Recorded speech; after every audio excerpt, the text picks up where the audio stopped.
സാങ്കേതിക സർവകലാശാലയിലെ ഓംബുഡ്സ്മാന്റെ ഉത്തരവ് തള്ളി വി.സി. Doctor Ciza Thomas.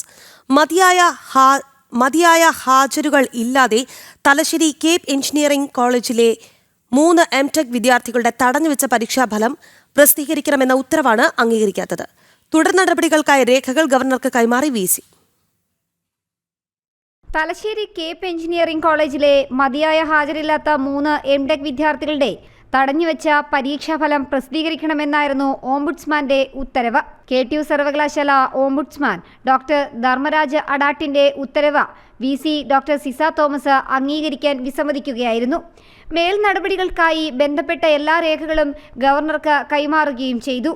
75% ഹാജർ നിർബന്ധമാണെന്ന സർവകലാശാല ചട്ടങ്ങൾ പ്രകാരം തടഞ്ഞുവെച്ചിട്ടുള്ള റിസൾട്ട് ഉടനടി പ്രസിദ്ധീകരിക്കണമെന്ന ഓംബുഡ്സ്മാന്റെ 2 വരിയിലുള്ള ഉത്തരവാണ് പരിഗണിക്കാൻ വി.സി. തയ്യാറാകാത്തത്.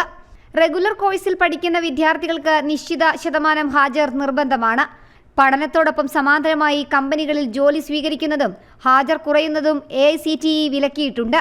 പ്രസ്തുത നിബന്ധനകൾ പാടെ അവഗണിക്കുന്നത് കോഴ്സുകളുടെ ഗുണനിലവാരത്തിൽ ശോഷണവും സംഭവിക്കും. വിദ്യാർത്ഥികളുടെ പരാതികൾ പരിശോധിച്ച് തീരുമാനമെടുക്കാൻ UGC നിർദ്ദേശപ്രകാരമാണ് എല്ലാ സർവകലാശാലകളിലും ഓംബുഡ്സ്മാനെ നിയമിച്ചിട്ടുള്ളത്.